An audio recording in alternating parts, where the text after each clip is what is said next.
के लिए। इसी बीच एक और बड़ी खबर का रुख कर लेते हैं। दिल्ली के जहांगीरपुरी में मकान गिरा, मलबे में कई लोगों के दबे होने की आशंका जताई जा रही है। महिला सहित 4 लोगों को बचाया, रेस्क्यू जारी है। मलबे में कई लोगों के दबे होने की आशंका जताई जा रही है। जहांगीरपुरी की ये तस्वीरें हैं दिल्ली के, जहां पर मकान गिरा है। मलबे में कई लोगों के दबे होने की आशंका जताई जा रही है। हालांकि मकान किन कारणों की वजह से गिरा है, क्या बारिश होने की वजह से ये मकान गिरा है या पहले ही जर्जर स्थिति में था, ये बड़ा सवाल बना हुआ है। कई लोगों के इस मलबे में दबे होने की आशंका जताई जा रही है। भरभरा कर किस तरह से इमारत गिरी, आप इन तस्वीरों के जरिए अंदाजा लगा सकते हैं। मौके पर बचाव राहत का कार्य जारी है। जो लोग मलबे में फंसे हुए हैं उन्हें निकालने की कोशिश की जा रही है।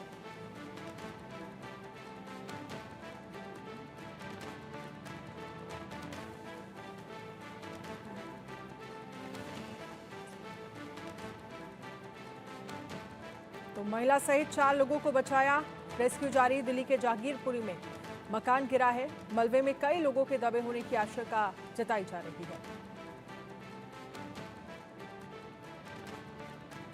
आयुष हमारे साथ ज्यादा जानकारी के लिए लाइव जुड़ गए हैं। आयुष, क्या जानकारी है, मकान गिरने की क्या वजह सामने आई है, कितने लोग अभी भी मलबे के नीचे दबे हुए हैं?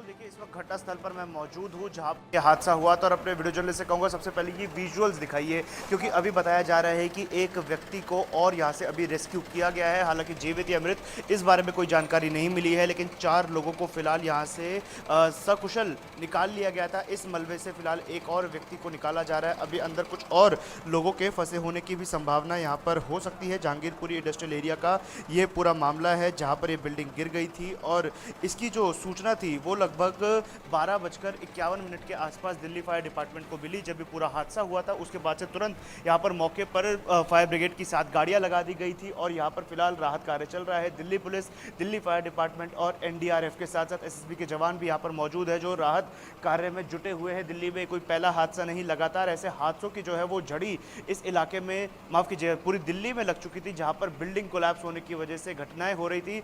कल ही हमने देखा था कि सब्जी मंडी इलाके में भी एक ऐसी घटना हुई और अब ये दूसरा मामला सामने आया है जहां पर ये फैक्ट्री की जो इमारत थी इसका आगे का हिस्सा जो है वो टूटकर गिर गया है और जो सरिये थे, मलबे था, उसके नीचे जो लेबर अंदर काम कर रही थी वो फंस गई है। फिलहाल राहत कार्य चल रहा है, लेकिन कितने लोग अभी और अंदर फंसे हो सकते हैं इसके बारे में कोई आधिकारिक जानकारी अभी तक सामने नहीं आई है। जी बिल्कुल आयुष, आपसे ये भी समझना चाहेंगे कि इस मकान में कितने लोग रहते हैं, कितने लोगों को बाहर निकाल लिया गया है, प्रशासन क्या कह रहा है, मकान कैसे गिरा, क्या बारिश होने की वजह से मकान गिरा है, क्या पहले ही जर्जर स्थिति में था और लोग यहाँ पर रह रहे थे, और अगर लोग यहाँ पर रह रहे तो जाहिर सी बात है ये प्रशासन की लापरवाही है।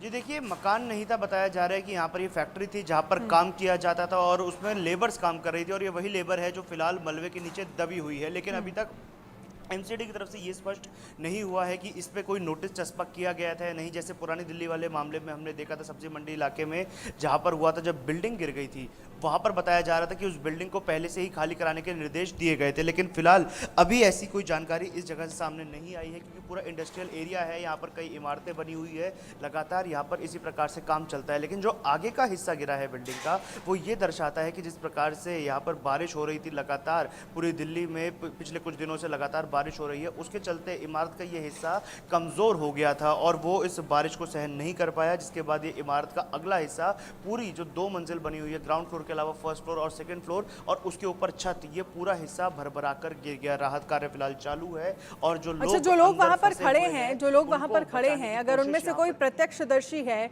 तो उनसे जरा बात करिए, क्या स्थितियां यहाँ पर थी, फैक्ट्री कब से चल रही थी, क्या फैक्ट्री चलाने की परमिशन थी, और अगर फैक्ट्री चल रही थी क्या उस फैक्ट्री में लोगों को रखा जा सकता था, क्या वो रहने वाली जगह थी, रेजिडेंशियल एरिया था वो?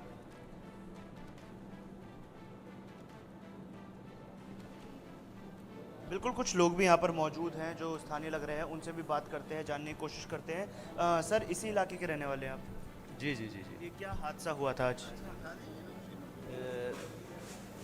अभी बिल्डिंग गिर गई है कुछ हिस्सा, ये हमारे सुशील जी जो है यहाँ के प्रेसिडेंट हैं, ये बताएंगे सही। हाँ जी सर, क्या क्या काम होता है, कोई जानकारी है इस बारे में? भैया ये बिल्डिंग जो है बारिश में पानी पी गई और तेज़ बारिश हुई आज 12 बजे के करीब, और उसकी वजह से ये बिल्डिंग में पहले से ही थोड़ी सी प्रॉब्लम थी, पानी लेंटर छू रहा था और वो लड़कों ने कहा भी इनको, तो आज बिल्डिंग सवेरे क्लॉज कर गई। ऐसी जानकारी थी कि नोटिस दिया गया था बिल्डिंग को खाली करने के लिए? ऐसा कुछ नहीं। अच्छा, ऐसा कुछ नहीं था, मतलब जो काम हो रहा था पूरा लीगल हो रहा था। हाँ लीगल हो रहा।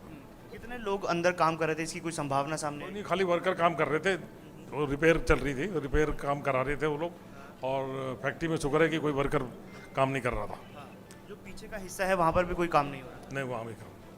रिपेयर का काम चल रहा है। किस प्रकार की रिपेयर हो रही थी, कोई ऐसी जानकारी? इसमें जो क्रैक वैक आ गए थे उसको बता रहे हैं, उसी की रिपेयर कर रहे थे। देखिए जी, आपने जो स्थानीय लोगों से हमने बात की और उन्होंने बताया कि रिपेयर वर्क यहाँ पर चल रहा था जिस वक्त लेबर यहाँ पर काम कर रही थी, और जब बारिश हुई और तेज़ हवाएं चली तो वो बिल्डिंग का आगे का हिस्सा जिस पे लेबर काम कर रही थी, जो जर्जर हो चुका था, वो उस बारिश को सह नहीं पाया और उसके बाद ये जो इमारत है वो यहाँ पर भरभरा कर गिर गई। आगे का पूरा हिस्सा यहाँ पर गिर चुका है, कुछ लोग अंदर फंसे हुए हैं। हालांकि आशा यही की जा रही है कि किसी भी व्यक्ति की इस हादसे में मृत्यु ना हो। जो भी लोग अंदर फंसे हैं उनको सकुशल निकाल लिया जाए। फिलहाल बताया जा रहा है कुल मिलाकर 4 से 5 लोग जिनको यहां से निकाल लिया गया है। एम्बुलेंस भी यहां पर खड़ी की गई है, सामने वो एम्बुलेंस का दरवाजा है उसे खुला रखा गया है कि जैसे ही किसी भी व्यक्ति को जो अंदर फंसा हुआ है उसे निकाला जाए तो उसे तुरंत एम्बुलेंस में फर्स्ट एड दिया जाए और उसके बाद यहां से नज़दीकी अस्पताल में ले जाया जाए जहां पर उसका आगे का इलाज हो सके और उसकी जान को बचाने की पूरी कोशिश की जाए। जी चलिए, बहुत बहुत शुक्रिया तमाम जानकारी के लिए आयुष। इस खबर पर आप नज़र रखिएगा। फिलहाल के लिए शुक्रिया।